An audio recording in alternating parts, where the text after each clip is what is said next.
Jaya Radha Madhava Jaya Kunja Bihari Jaya Radha Madhava Jaya Kunja Bihari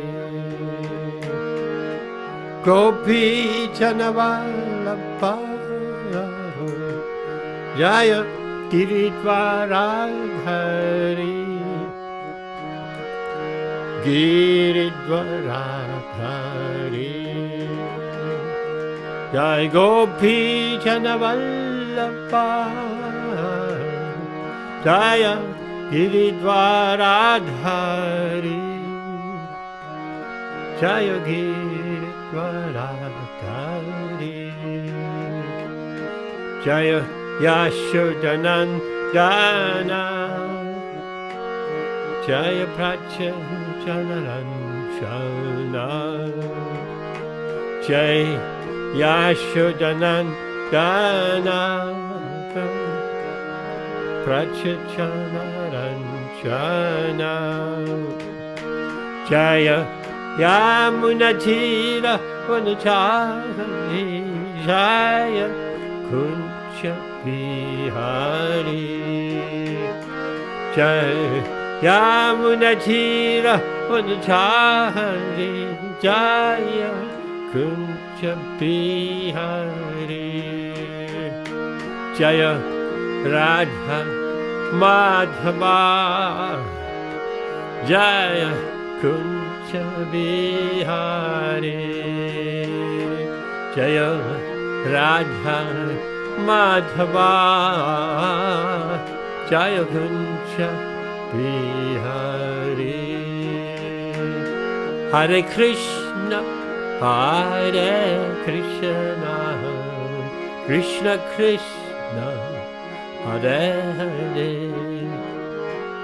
Hare Rama Hare Rama Rama Rama Hare Hare Hare Krishna Hare Krishna Krishna Krishna Hare Hare Hare Rama Hare Rama Rama Rama Hare Hare Hare Krishna Hare Krishna Krishna Krishna Hare Hare Hare Rama Hare Rama Rama Rama Hare Hare Hare Krishna Hare Krishna Krishna Krishna Hare Hare Hare Rama Hare Rama Rama Rama Hare Hare Jaya Prabhupada Srila Prabhupada Jaya Prabhupada Srila Prabhupada Jaya Prabhupada Srila Prabhupada Jaya Prabhupada Srila Prabhupada Jai Gurudev Gurudev Gurudev Jai Gurudev Gurudev Jai Gurudev Gurudev Jai Gurudev Jai Shri Chaitanya Manobishtam Shtabidam Yena Bhutale Swayam Rupakadamayam Dadati Swapadandikam Vandeham Shri Guru Shri Vishabham Vidayamscha Hare Krishna. Okay, tonight we have Śrīmad Bhāgavatam. Let's screen share that. We are, I believe so, on text 3 of the 17th chapter, Punishment and Reward of Kali. Okay, Punishment and Reward of Kali. That's a new chapter we started last week. Still in the first canto, Creation. So we're reading from Śrīmad Bhāgavatam 1.17.3. Om Namo Bhagavate Vasudevaya. Om Namo Bhagavate Vasudevaya. Om Namo Bhagavate Vasudevaya. Gamcha Dharma Dukham Dinam Prisham Shudra Padahatam Vivatsam Ashruvadanam Kashamam Yavasam Ichchatim.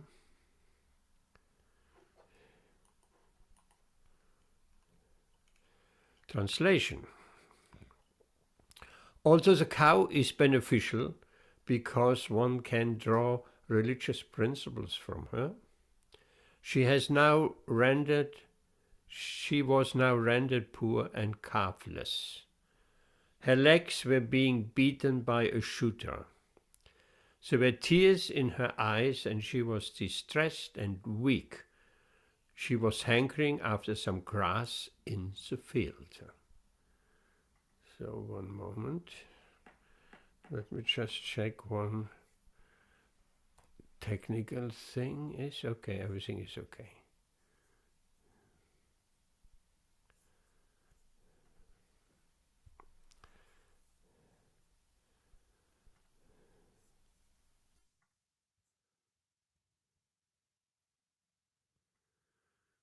Purport by His Divine Grace A.C. Bhaktivedanta Swami Srila Prabhupada Ki Jai.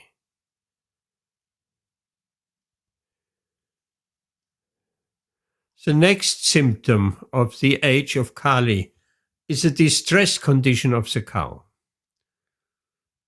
Because we had in the last verse we have described the first symptoms. Now the next symptom of the age of Kali is a distress condition of the cow. Milking the cow means drawing the principles of religion in liquid form. The great rishis and munis would live only on milk. May I just pause here a moment? There is this famous story in Chaitanya Charitamrita, where at the beginning of the Sankirtan movement in Srivas Thakur's house, and Prakash, you have seen Srivas Thakur's house, I'm sure, on your visit to Mayapur. So there's a Sankirtan movement started in Srivas's house. But at the beginning, they held it all in private. Lord Chaitanya had the doors locked, and then the devotees starting to sing on Mukunda in his very sweet voice, and then Lord Chaitanya started his ecstatic dancing. The people lamented outside, atheists as well as pious people. The atheists were just making fun and doing all kind of bad-mouthed comments, while the devotees lamented, we wish we would also be seeing the dancing of the Lord. So there was one Brahmin. He was so austere.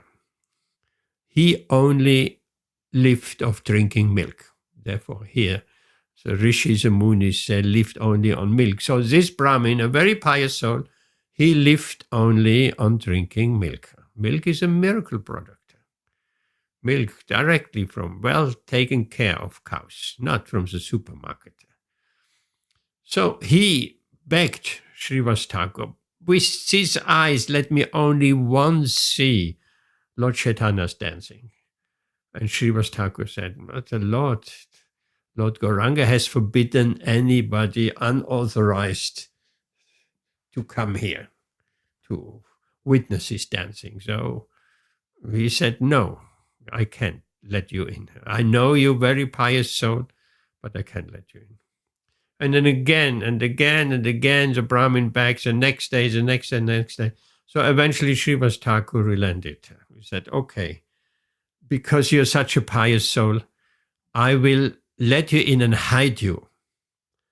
That's what he did. And then Lord Chaitanya came, started his dancing, and after some time, after a short time, he stopped.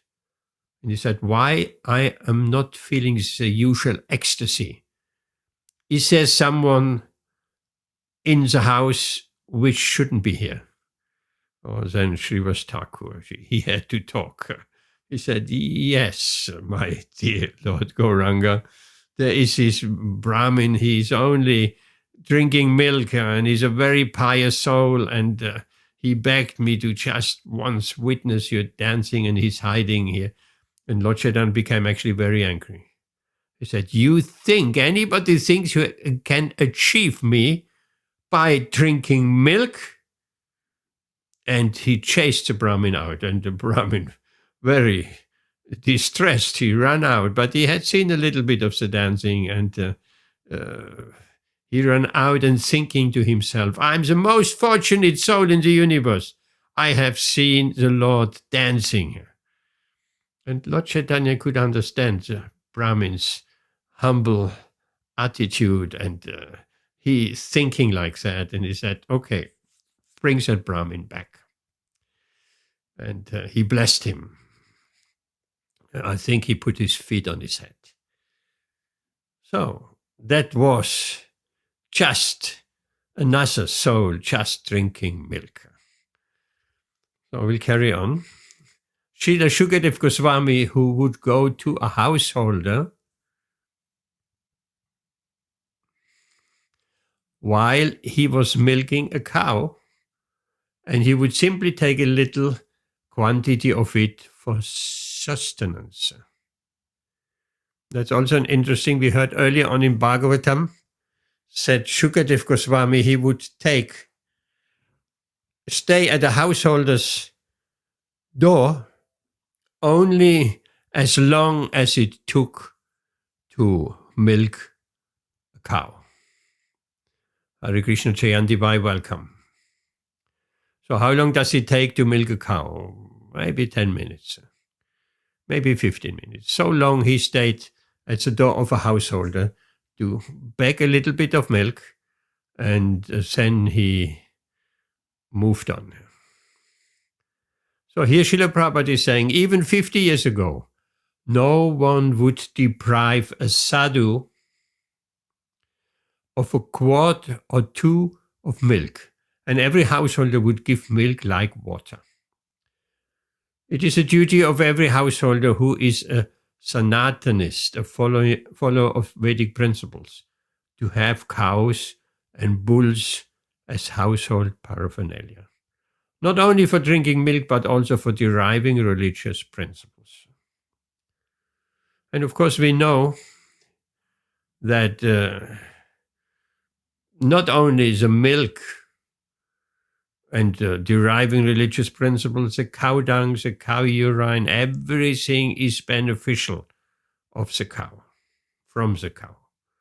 And Prakash, you know better, and Jayantipa, you will also know the cow patties in India, the cow patties for cooking fire. And the gobar, the cow dung mixed with water, spread it out all over the floor and let it dry over the veranda. And it's an antiseptic, and it dispels the flies and mosquitoes and so on. So very, very beneficial. Srila Prabhupada. The Sanatanists worship cows on religious principles and respect brahmanas. The cow's milk is required for the sacrificial fire, and by performing sacrifices, a householder can be happy. Of course, for the sacrificial fire in the form of ghee. Not only is a cow with her calf beautiful to look at, but the calf also gives satisfaction to the cow, and she happily delivers as much milk as possible. But in the Kali Yuga, the calves are separated from the cows as early as possible for purposes which may not be mentioned in these pages of Śrīmad Bhāgavatam. It's very rare Srila Prabhupada holds back like that, because his purposes, and we all know what his meaning is, just so horrible and so that you cannot write it in the pages of the Bhagavatam. The cow stands with tears in her eyes. The Shudra milkman draws milk from the cow artificially, and when there is no milk, the cow is sent to the slaughterhouse. These greatly sinful acts are responsible for all troubles in present society. People do not know what they are doing in the name of economic development. Of course, we know economic development is the golden calf of modern society, everywhere, all around the world.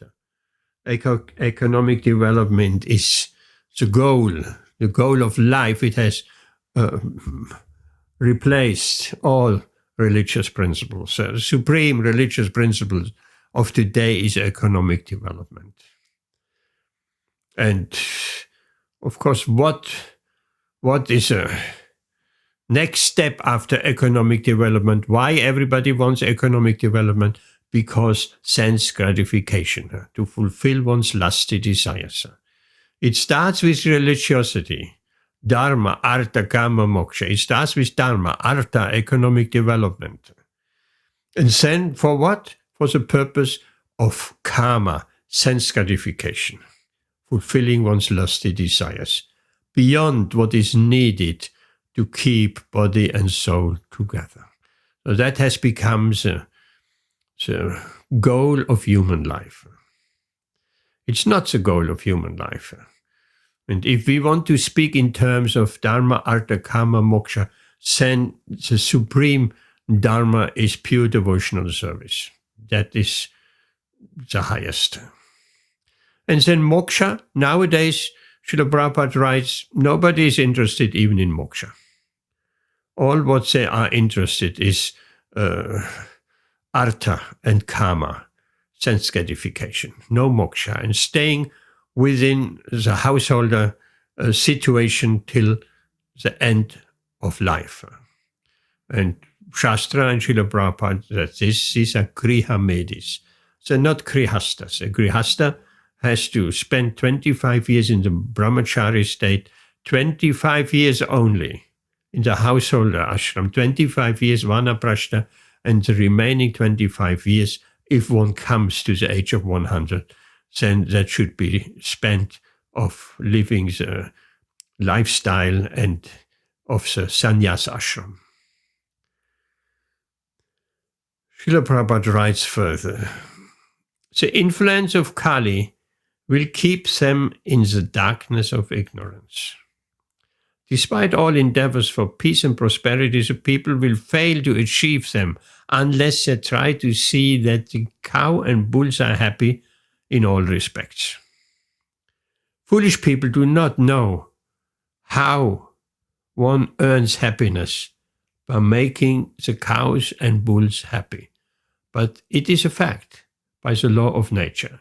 Let us take it from the authority of Śrīmad Bhāgavatam and adopt the principles for the total happiness of humanity. People don't understand. People don't understand how is it possible that everybody will be happy by keeping the cows and the bulls happy. People don't see the connection. And it may be difficult to see the connection, but by Shastric scriptural authority, we accept that. And wherever there are communities of devotees, or people even, ordinary, karmakandis, ordinary people who strive for fulfilling their material desires, if they take care of the cows and bulls nicely, then all prosperity will be there. Then they will be happy. So important are the cows and bulls. Here in the Western countries, there is nowhere cows and bulls. They are fenced off in fields far away, and they're always in anxiety because they know when the truck comes, takes them away to the slaughterhouse, then some of their family members and friends are taken away and never be seen again. So they're always very much in anxiety. So these cows, where the farmers take them away to the slaughterhouse, where they raise the cows just for slaughter and also for economic development, because that is an income for the farmers. So these cows, usually we approach them at the fence, they're very fearful. They don't come closer.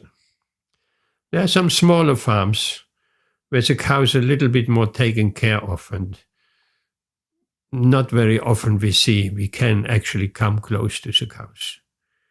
But in Vrindavan, the Goshala, specifically, in the ISKCON Goshala, just behind Krishna Balaram Mandir, but also in the Care for Cows Goshala, which our late Kurma Rupa Prabhu used to serve there in the most wonderful ways, and he created all that. So the cows are there the most. I have never been closer to cows anywhere in my entire life. One can brush the cows, feed the cows, hug the cows, whatever. They are very friendly and they're very affectionate, and the devotees are very affectionate. They're used to devotees there hugging them and patting them and feeding them and all of that. So one spends even a short time with the cows, even just half an hour, what to speak of 2 or 3, with the cows, one becomes very, very peaceful in mind. The mode of goodness is just brushing off the cows and influencing ones. Therefore, if anyone has some mental problem, send them to the cows. And in a short time, they will come back and they're completely adjusted. So that is the importance of the cows. We have here a Goshala also near Leicester, or I heard even 2 places where devotees keeping cows. And in spring or summer next year, we will go there with a group of devotees, as we have done before the whole COVID area. So we'll go again and have some kirtan and feeding the cows. Okay, any questions? Any questions or comments before we move on? If not, we move on to the next shloka, which is text 4.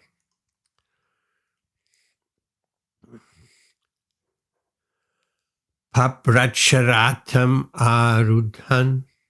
arudha kartasvara parichadam mega gambhiraya vajja samarubhita karmuka. Translation. Maharaj Parikshit, well equipped with arrows and bow and seated on a gold embossed chariot, spoke to him, the Shudra, with a deep voice resounding like thunder. Purport. An administrative head or king like Maharaj Parikshit, with full majestic authority, well equipped with weapons to chastise miscreants, can challenge the agents of the age of Kali. Then only will it be possible to counteract a degraded age. So here Srila Prabhupada makes a point. It is very important that an administrative head, king, can and does challenge the agents of Kali and not let it slip by. And in the absence of such strong executive heads, there is always disruption of tranquility. the elected showbottle executive head as representative of a degraded public cannot be equal with a strong king like Maharaj Parikshit. The dress or style of royal order does not count. It is one's action which are counted. Of course, nowadays, dress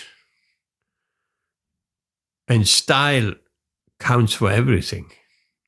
People are judged just because they're dressing nicely or dressing in a certain way or dressing not nicely. So the people don't look further than the outside, the packaging, in everything, in everything. In the interaction with other people, in everything what they buy in the shops. What we buy in the shops is all the packaging is the most important. And the content, that comes afterwards. If some even not very good quality content is packaged nicely, people will buy it. Because people just look at the outside. Everything is just external. People are not accustomed to look even within themselves. People are not even accustomed to have a meditative mindset. No, everything is externally. Everything, for the majority of people, everything externally. What the pleasures felt by touch, by smell, by taste, by sound, and so on. So that's the most important thing for people generally. And that's what the goal of life is, to just get pleasure by the senses, to fulfill the lusty desires. And that's the goal of life. Enjoy as much as possible. What comes after, don't even think about it. Don't. Never mind. As long as I am here walking on this earth, let me enjoy to the max. Because afterwards, when I'm dead, I cannot enjoy anymore. Little do they know that leaving this body, is not everything is finished. We are accountable to everything what we do in this life. All sinful actions, all pious actions. And Srila Prabhupada gives a straightforward formula. Anything which is not meant to please Krishna and to further our Krishna consciousness is sinful. Very clear definition. Everything is sinful which is not meant to please Krishna or to further our Krishna consciousness. A simple definition. So on this we as a guideline. And what is Maya? Srila Prabhupada, what is Maya? What's the definition of Maya? Of course, we say Maya is an illusory energy.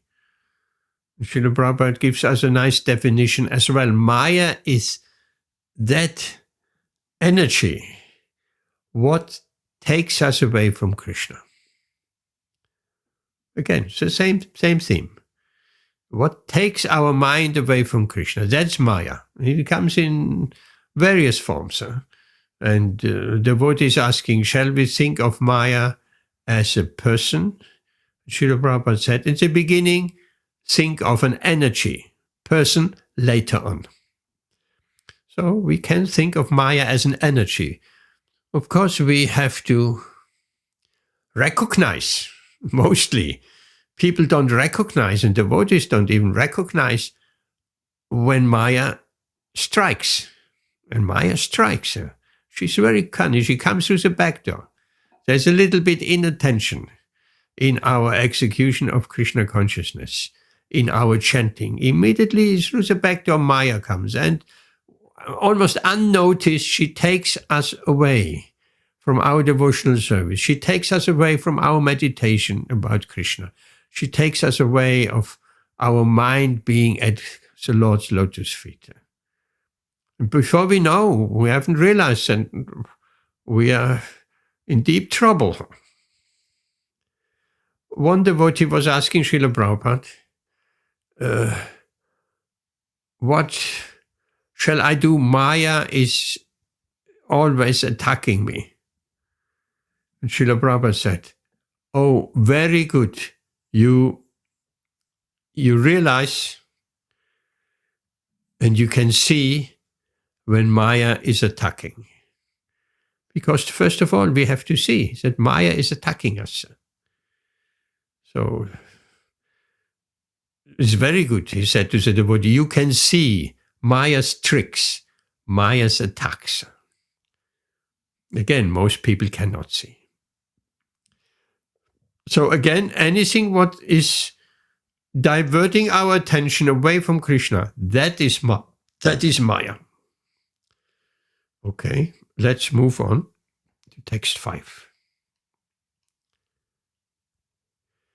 Kastvam machcharane loke balat damsya balan bali naradevo si veshena na tavat karma na dvicha.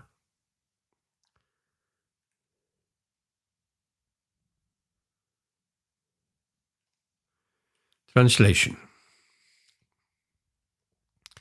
Oh, who are you? You appear to be strong, and yet you dare kill. Within my protection, those who are helpless. By your dress, you pose yourself to be a man, god, king. But by your deeds, you're opposing the principles of the twice-born Kshatriyas. Purport by Srila Prabhupada. So Brahmanas, Kshatriyas, and Vaishyas are called twice-born because for these higher classes of men, there is one birth by parental conjugation, and there is another birth of cultural rejuvenation by spiritual initiation from the bona fide Acharya, or spiritual master. So a Kshatriya is also twice born like a Brahmana, and his duty is to give protection to the helpless.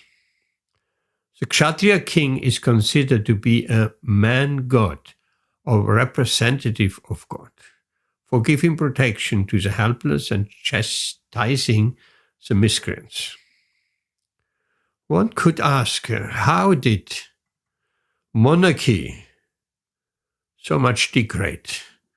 Because just 5,000 years, and it's not a long time, 5,000 years, only 5,000 years. Kali Yuga lasts for 432,000 years, so 5,000 years is a relatively short time. So how did, from these high standards of the Kshatriyas, of the kings like Maharaj Parikshit and Maharaj Yudhishthira, how did society, and especially the royals, how did they so much lose all the good qualities? And again, the age of Kali, there is no training for royalty. The training is not there, then the next generations of royals are more degraded, and the next generation more degraded, and then we arriving at royalty by name only, or worse. So if there is no training for the Kshatriyas, no proper education on the religious principles, and then of course people, we had some kings just 100, 200 years, 300 years back, powerful kings, but the people could see they have no godly qualities, and they dethroned them, and they abolished the monarchy. They killed them also, and so on. So wherever there is monarchy now, it is just by name. Constitutional monarchy. with no real qualities like Yudhishthira, Parikshit Maharaj, and any of the great kings of the past.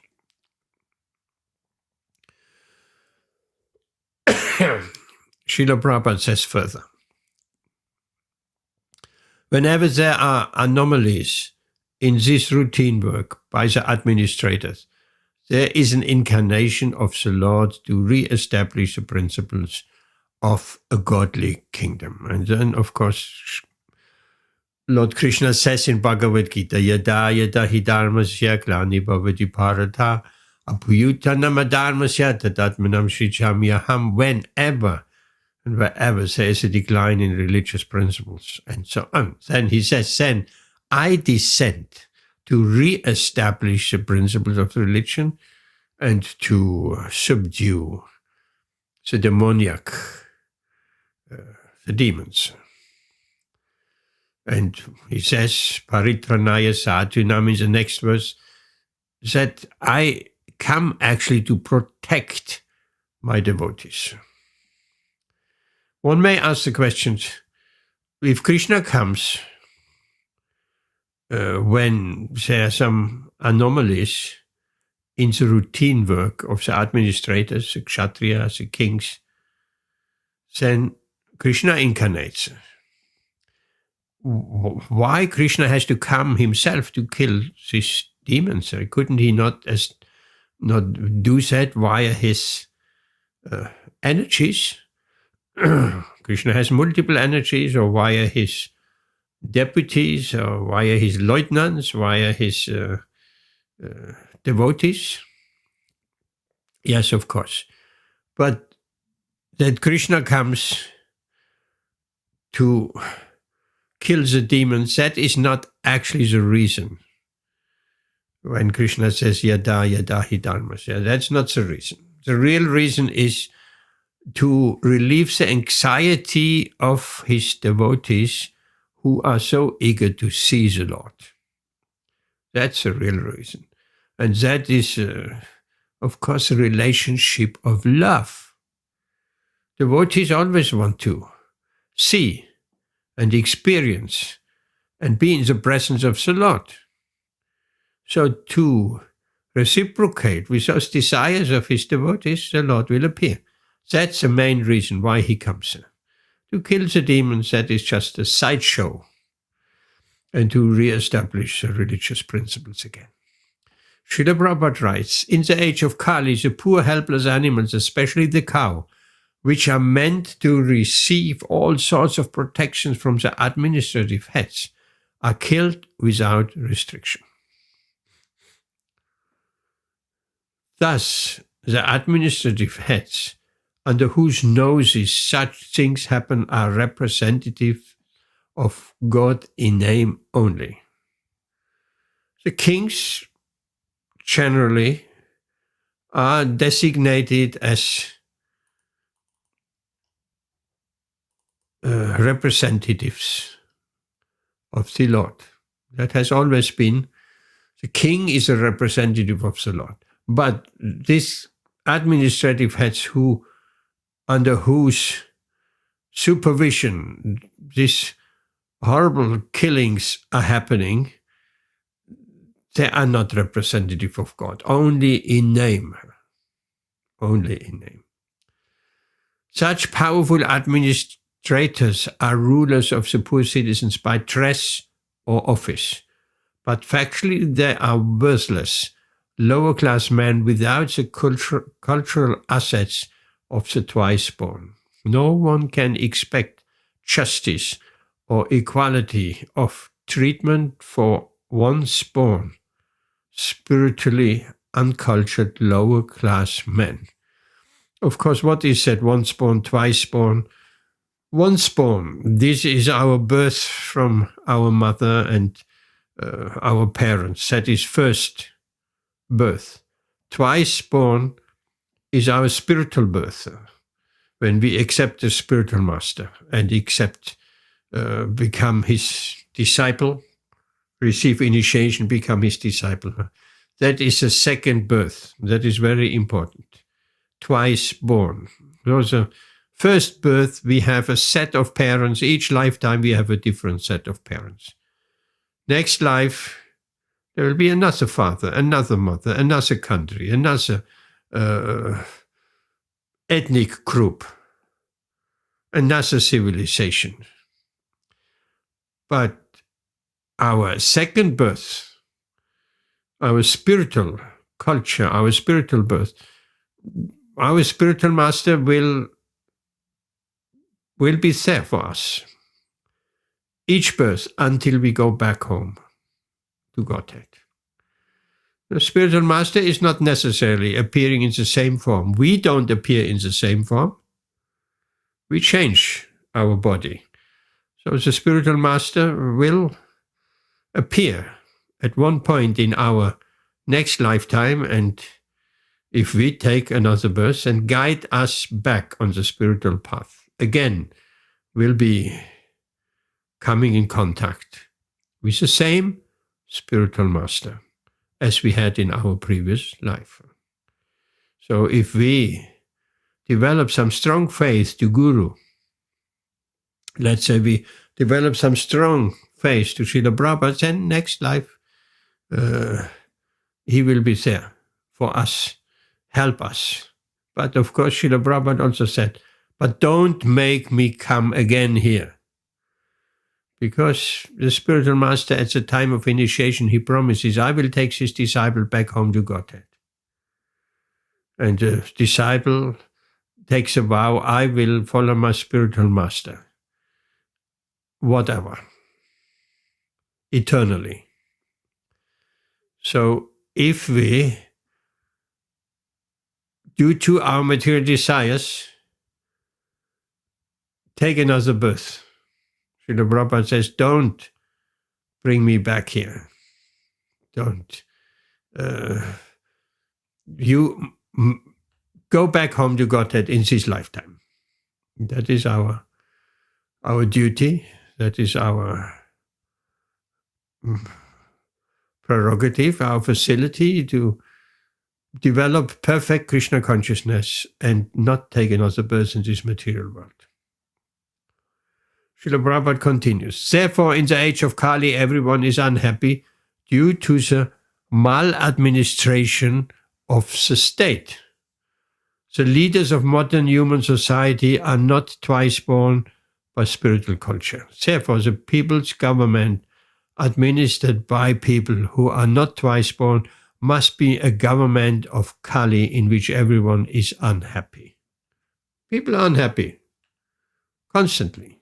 One party is governing and they're trying to dethrone this one party, and then a new government from the other party is elected, and then they're fighting. They're also not happy. They're never happy. Either they think they will be happy. If the government I voted for is in power, then I will be happy. No, they won't be happy. There will be another quarrel. No, nobody's happy.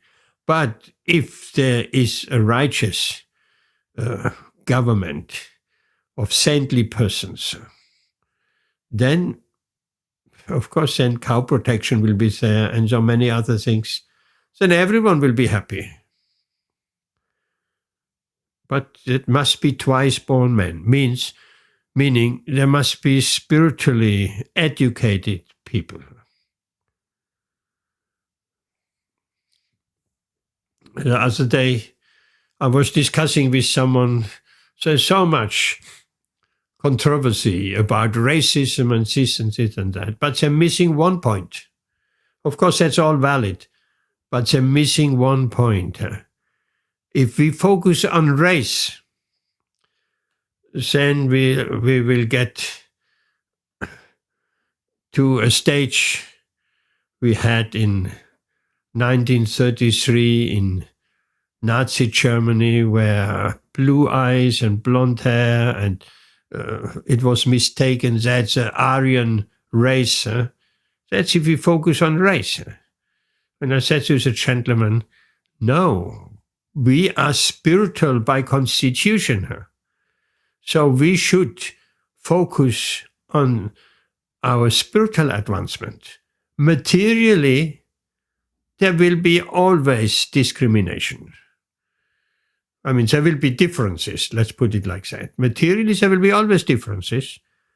One is white, one is black, one is yellow, one is more intelligent, one is less intelligent, one has a better genes than another, one is more beautiful than another, one is more healthy, one is more strong, one is more opulent. So materially, there will be so many differences.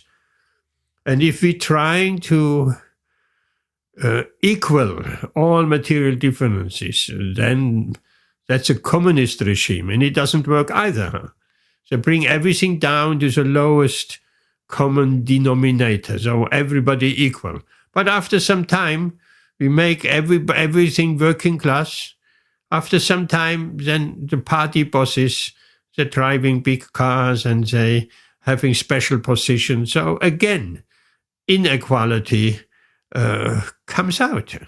It's not possible materially to bring everybody on an equal platform. It's just not possible. But spiritually, we are all equals. Therefore, the real focus should be on our spiritual development. And spiritual development means, of course, so many wonderful spiritual assets of humility and mercy and non-violence and compassion, all listed in Bhagavad Gita. So, godly qualities, which will automatically manifest in the character of a devotee. When seriously practicing Krishna consciousness and chanting the holy name without offenses, all these godly qualities, the qualities of the devas, they will automatically manifest. Automatically. So, therefore, we should focus on spiritually, we are all equal. We are spirit soul. The spirit soul has no nationality, no gender, no skin color, black, white, and whichever. No racism on the spiritual platform. We are all equal. We are all eternal sparks, eternal servants of the Supreme Lord. Very simple. And that spiritual consciousness we have to achieve, and we have to maintain, and we have to advance, and then everybody is happy. As Lord Krishna says in Bhagavad Gita, everyone is a friend to a devotee, and a devotee is friend to everyone. Why? Because a devotee is not envious. People have so many disagreements in this world, and particularly in this age of Kali, because they are envious. They're envious of each other. Why he has so much and I have less? That's envy. So much envy. And the envy, of course, the root of the envy is, why should God, why should Krishna enjoy her? Why him? Why not me? Let me be Krishna. So we are envious of God. We are envious of God, and we're trying to imitate, trying to control, and trying to imitate God, being imitation gods, and wanting to be God. So many theories. I am God, you are God, everybody is God. Of course, this is all nonsense. So, therefore, our tendency to be envious of God, to take the position of God, Krishna consciousness means just the opposite, to become subservient, to become servants of the Lord. That's just the opposite. Humble servant of the Lord. And then that is a way back out of this material entanglement. Okay, we take one more verse. It looks like Amit, he said he might come later. Rashmi cannot come. I don't know Amrita Radhimataji and Rituan. But let's take text 6. And then we stop. except someone else comes. Yastvam Krishna gate duram sahagandiva danvana shojyo shi ashochyan rahasi pararan vatam arhasi.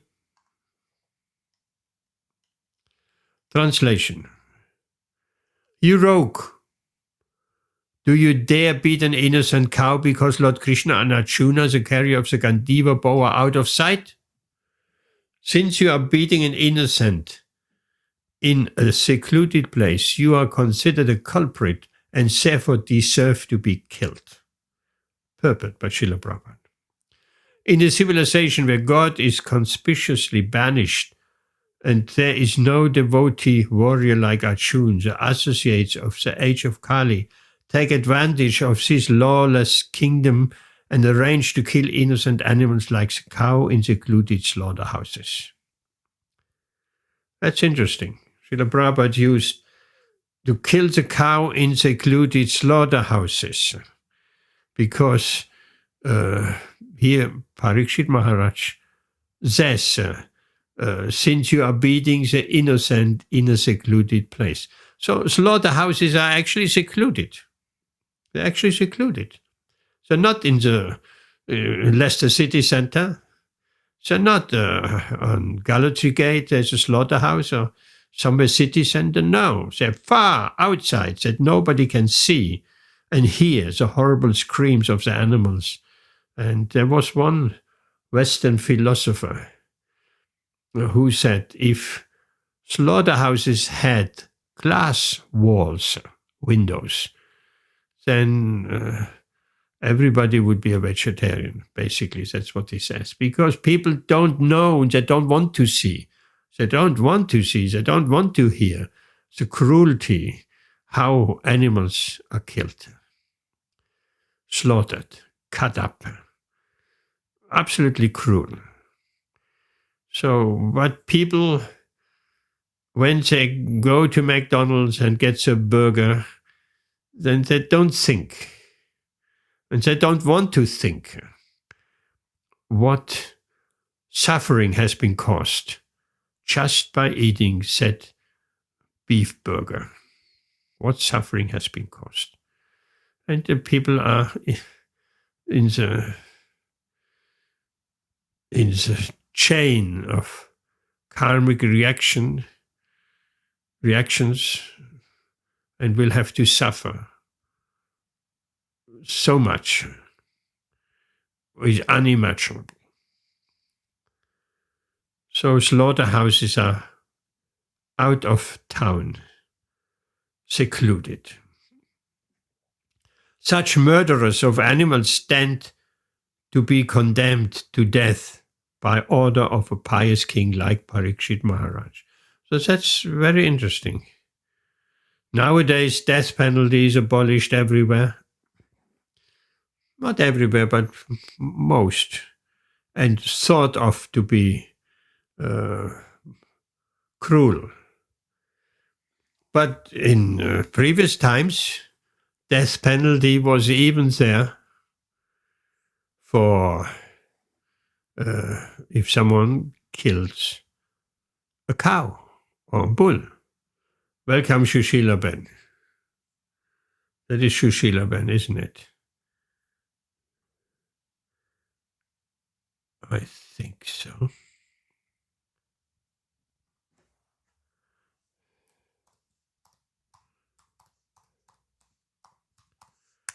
Is that right? Shushila Ben? Yes. If not, say something. So, there was death penalty for killing a cow. We cannot even imagine that today. There is not even death penalty for killing a murderer. What to speak of a cow. Why?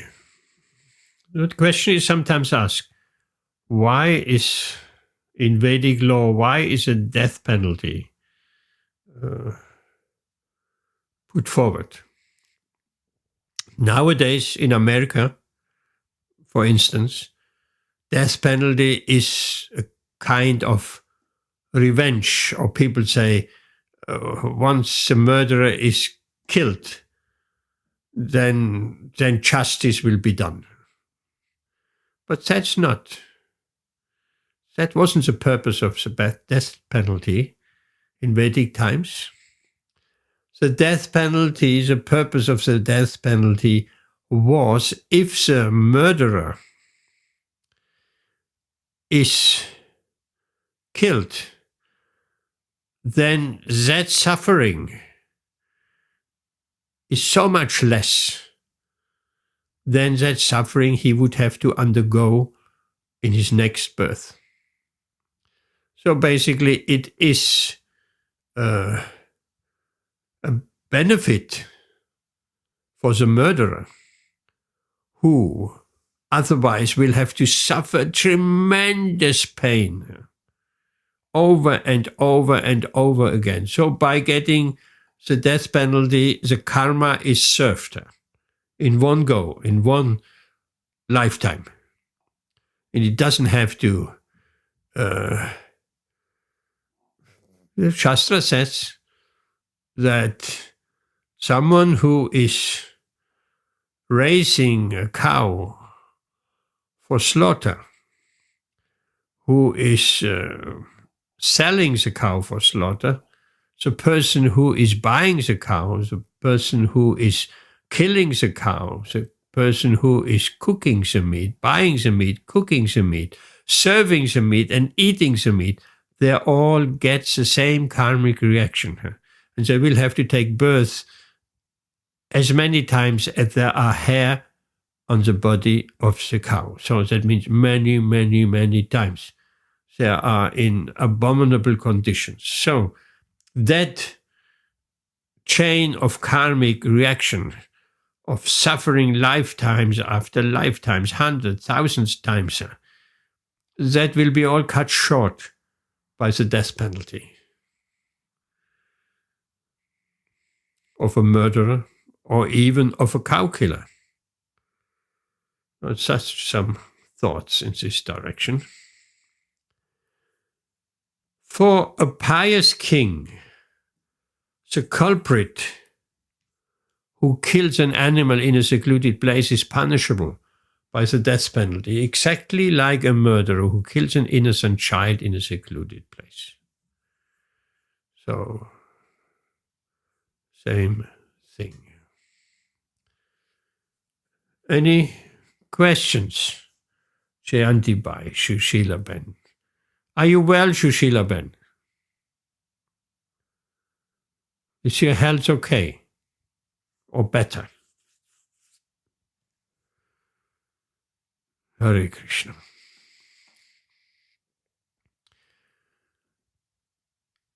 Let's take one more verse and then we stop.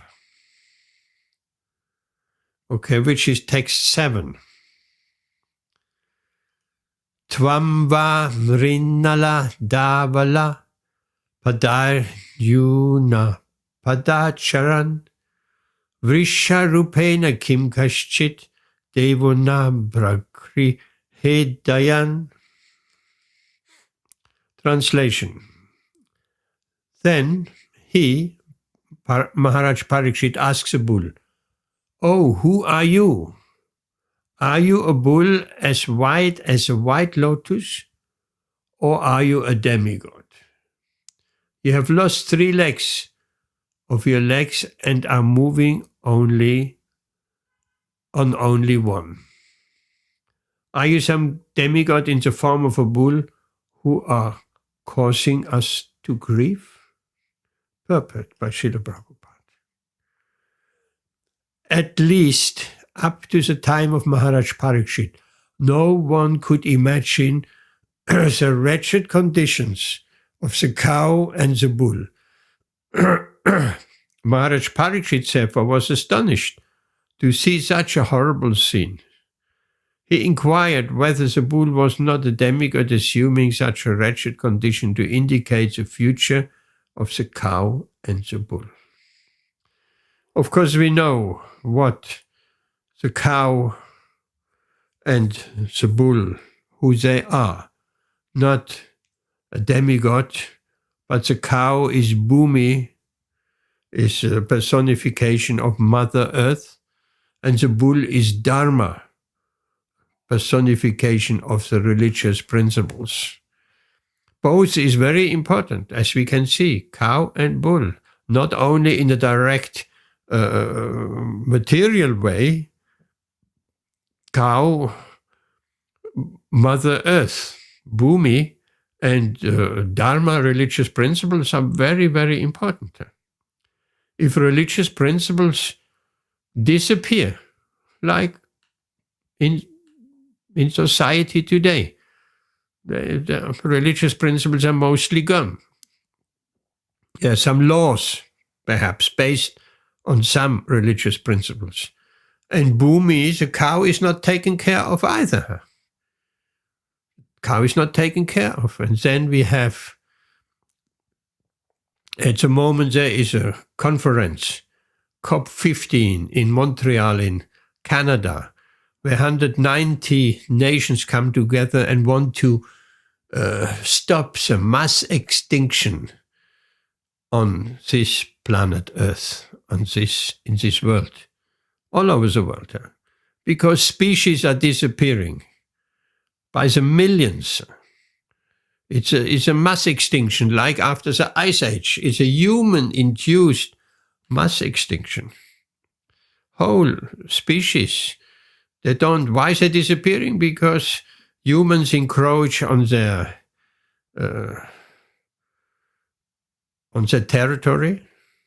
They're building and expanding and economic development, and humans killing animals, wild animals also, and humans use so much chemicals in everything, from pesticides to herbicides to this to that, and so much pollution. So species don't survive. In fact, there's so many pesticides around that the bee population worldwide is collapsing. Bee population is collapsing. And then without the bees, who will fertilize our trees and fruits and all of that? And that will be also collapsing. So the planet Earth, Bhumi, is not taken care of. And with this present civilization, they're taking everything out of the earth, the oil, the minerals, everything, exploitative mentality. For what? For sense gratification, for economic development, that's all.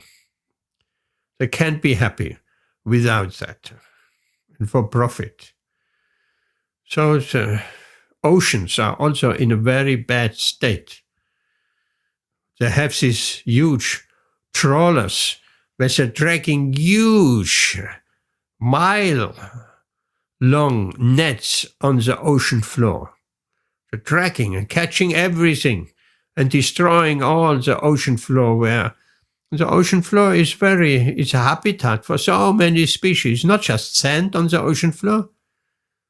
So many species have their territories there, they have their homes there, and so on, and they come with these huge nets and pulling them along on the ocean floor and then bringing them up on the ship, and with so many species, so many fish and so many other animals. And where is it ending up, all these fish? The majority of fish are not ending up on people's dinner plates. The majority of fish ending up as feed for animals. Fish, ground up fish. Can you imagine? Ground up fish protein is fed to cows. Cows who are purely vegetarian, who are eating grass, they're fed animal protein in the form of ground up fish. That's demoniac. That's demoniac. and that will backfire. So the ocean are depleted.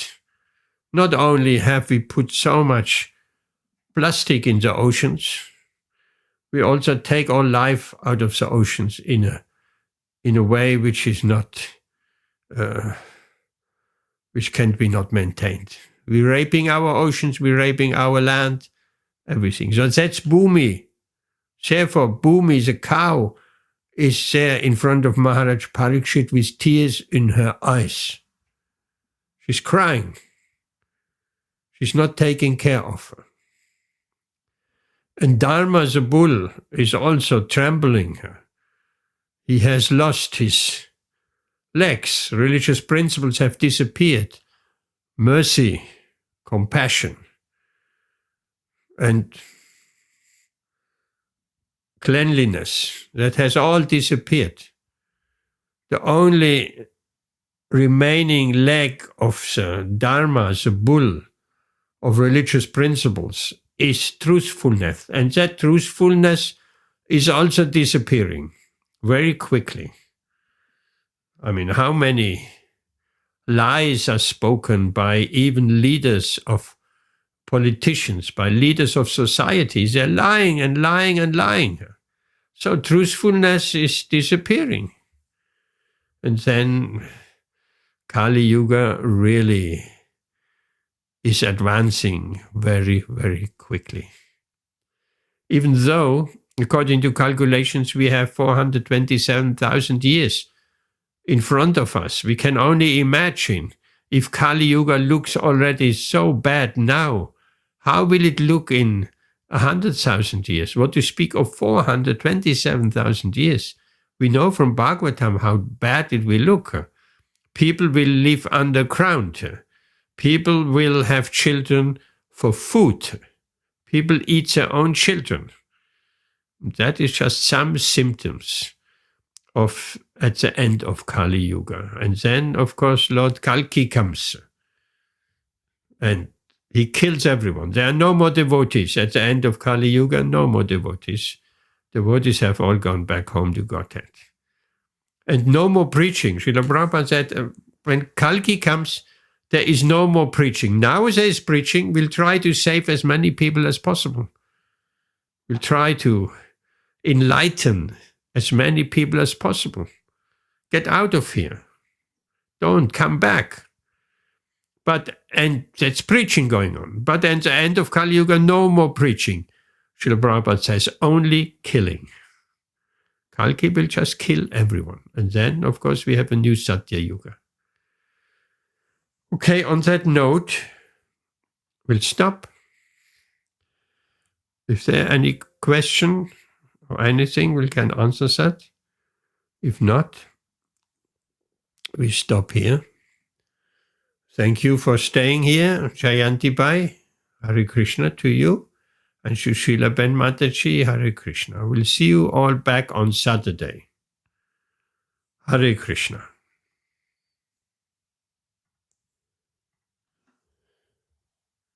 Haribol.